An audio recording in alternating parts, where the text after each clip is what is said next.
سعودی عرب کے بعد اب عراق نے بھی پاکستانی زائرین کے ویزاز اور پاسپورٹس بلاک کرنا سٹارٹ کر دیے ہیں۔ حال ہی میں ہمیں خبریں ملی تھی کہ سعودی حکومت نے پاکستان کو خط لکھے تھے کہ اگر اسی طرح کی صورتحال رہی، یعنی کہ وہ پاکستانی جو حج و عمرہ کی ویزا لے کر سعودی عرب جاتے تھے اور وہاں جا کے بھیک مانگا کرتے تھے، لوگوں کو تنگ کیا کرتے تھے، زائرین کو، تو انہوں نے یہ کہا تھا کہ اگر اسی طرح کی صورتحال رہی تو ہم حج و عمرہ کے الاؤنسز، یعنی کہ اس کا جو خرچہ ہے، اس کی جو قیمت ہے، اس کو بڑھا دیں گے۔ اور یہ کوئی 4000 لگ بھگ لوگ ہیں جن کے پاسپورٹ بلاک کیے گئے ہیں 7 سال کے لیے، اور کچھ اسی طرح کی خبریں اب آ رہی ہیں عراق سے کہ 1500 سے زائد زائرین کے جو پاسپورٹ ہیں ان کو بلاک کر دیا گیا ہے۔ اور ان پہ الزام کیا ہے؟ ان پہ الزام یہی ہے کہ منشیات کی اسمگلنگ، چوری چکاری، یا پھر وہاں پہ غیر قانونی طریقے سے رہائش۔ ان کا یہ کہنا ہے کہ وہ تمام لوگ جو زائرین کا پاسپورٹ لے کر، یعنی کہ زائرین کے ویزے کے اوپر عراق گئے تھے کہ ہم زیارتیں کریں گے، کیونکہ وہاں پہ اوبویسلی جس طرح مکہ مکرمہ ہمارے لیے سیکرڈ پلیس ہے، ان سے ہماری عقیدت ہے، اسی طرح عراق، ایران سے بھی ہماری عقیدت ہے۔ ایک جگہ پہ اگر نانا کا دربار ہے تو دوسری جگہ پہ نواسے کا دربار ہے، تو یہ جو ایک ریلیجیس ایفیلیشن ہے، یا پھر آپ یہ کہہ لیں کہ ہماری عقیدت ہے ان جگہوں سے، نہ وہاں پہ جانے سے لوگوں کے ویزز وغیرہ ریجیکٹ ہوتے ہیں، اور یہ وہ ویزا ہے جو بہت ایزیلی مل جاتا ہے، چاہے وہ حج و عمرہ کا ویزا ہو، کیونکہ یہ ایک ریلیجیس چیز ہے اور اس کو لوگ جلدی سے، یعنی کہ اس کو حکومتیں جلدی سے ریجیکٹ نہیں کرتی۔ لیکن پاکستانی کیا کرتے ہیں؟ یہ گلف کنٹریز کے جو حکام ہیں ان کا کہنا ہے کہ پاکستانی ان ویزاز پر ہمارے ملکوں میں آ کر یہاں پہ غیر قانونی طریقے سے رہائش اختیار کر لیتے ہیں۔ رہائش اختیار کرنا مطلب یہ کہ ان کا ویزا جو ہے اس کے ٹائم لمٹ ختم ہو چکی ہے،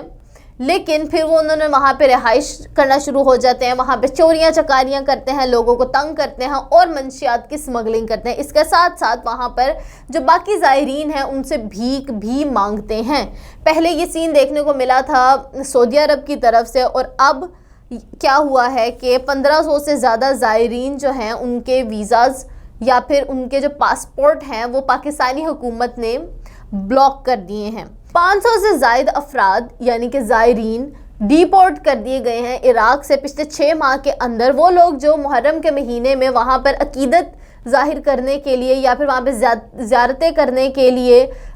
مولا حسین کے دربار پر اور بی بی زینب کے دربار پر حاضری لگوانے کے لیے گئے تھے، وہی لوگ انہوں نے اس ویزے کو ایک پاک نیت کو، ایک اچھی نیت کو، یا پھر آپ یہ کہہ لیں کہ ایک عقیدت کو انہوں نے اپنے پیشے میں کنورٹ کر کے غیر قانونی کام وہاں پہ کرنا شروع کر دیے ہیں۔ اور یہ بھی بات سامنے آئی کہ جولائی میں 1200 پاکستانی عراق کی حکومت کی طرف سے گرفتار کیے گئے تھے، جن میں سے 800 کو ڈیپورٹ کر دیا گیا تھا۔ ان میں سے 66 خواتین اور بچے بھی شامل ہیں۔ وہ لوگ جو کہ 1200 لوگ گرفتار کیے گئے تھے وہاں پر، ان میں سے 800 کو ڈیپورٹ کر دیا گیا ہے، جس میں لگ بھگ کاسٹ آئی تھی حکومت کی $50,000۔ وہ $50,000 پے کر کے، یعنی کہ اس قیمت کے اوپر ان 800 لوگوں کو ڈیپورٹ کیا گیا تھا۔ اور اب پاکستانی حکومت کی طرف سے 1500 سے زائد زائرین ہیں، یعنی کہ زائرین وہ لوگ جو وہاں پہ زیارتیں کرنے جاتے ہیں، وہاں پہ اپنی عقیدت ظاہر کرنے جاتے ہیں، اس ایک پاک نیت کو انہوں نے جس طرح سے جرم بنا لیا ہے اور وہاں پر چوری چکاریاں کرنی شروع کر دی ہیں۔ یہ آپ دیکھیں کہ پاکستانیوں کا یہی ایک امیج ہے گلف کنٹریز میں، چاہے وہ دبئی ہو، چاہے وہ سعودی عربیہ ہو، ایران ہو، عراق ہو، ان جگہوں پہ جا کر۔ اچھا، اس کے مین ریزن کیا ہے؟ مین ریزن یہ ہے کہ جس طرح پہلے ڈنکی لگا کے لوگ دوسرے ممالک میں جایا کرتے تھے، اب انہوں نے اس طرح کے ویزاز کو، وہ ویزاز جو کہ دوسری حکومتیں جلدی سے ریجیکٹ نہیں کرتی ہیں کیونکہ یہ ایک ریلیجیس ویزاز ہیں، تو ان کے تھرو وہاں پہ جا کر غیر قانونی رہائش کر کے بھکاری بننا پریفر کر لیا ہے۔ ان لوگوں نے چوریاں چکاریاں کرنا شروع کر لیا اور منشیات یعنی کہ ڈرگ سمگلنگ سٹارٹ کر دی ہے۔ اور ایرانی حکومت کی طرف سے بھی اب ایک الٹیمیٹم دے دیا گیا ہے ہماری حکومت کو، وہ تمام ممالک جہاں سے ہمیں عقیدت ہے، انسیت ہے، مذہبی تعلق ہے، کیونکہ ہمارے نبی اور پھر نبی کے نواسے، یہ وہ ایک ریجن ہے جہاں سے ہسٹری جڑی ہوئی ہے، جہاں سے ہمارے ایموشنز جڑے ہوئے ہیں، اور ہم لوگ انہی ممالک میں جا کر ان جگہوں کو انفلٹر کر رہے ہیں یا پھر ان ممالک میں جا کر اپنی ہی جڑیں کاٹ رہے ہیں تاکہ آئندہ وہ ہمیں ویزے ہی نہ دیں۔ مطلب کہ ہم پاکستانی، ہم مسلمان، ہمارا دل چاہتا ہے، ہمارا دل کٹتا ہے کہ ہم بھی روضہ رسول پر جائیں، کعبے کو دیکھیں، ہم بھی نواسہ رسول پر کے مقبرے پر جائیں، وہاں پہ اپنی عقیدت کا اظہار کریں. تو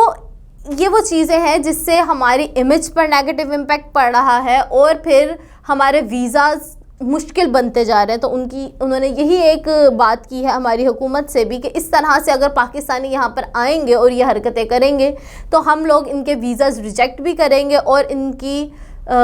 پاسپورٹ جو ہیں وہ بلاک بھی کریں گے. جس طرح سے 4000 سے زائد لوگوں کے پاسپورٹ سعودی حکومت نے بلاک کر دیے ہیں اور 1500 سے زائد لوگوں کی جو عراق کی حکومت نے بلاک کر دی ہیں. تو اس طرح کی صورتحال ہے اور امید ہے کہ اب ہمارے جو پاکستانی ہیں وہ سدھر جائیں گے اور اس طرح کے معاملات آگے دیکھنے میں نہیں آئیں گے.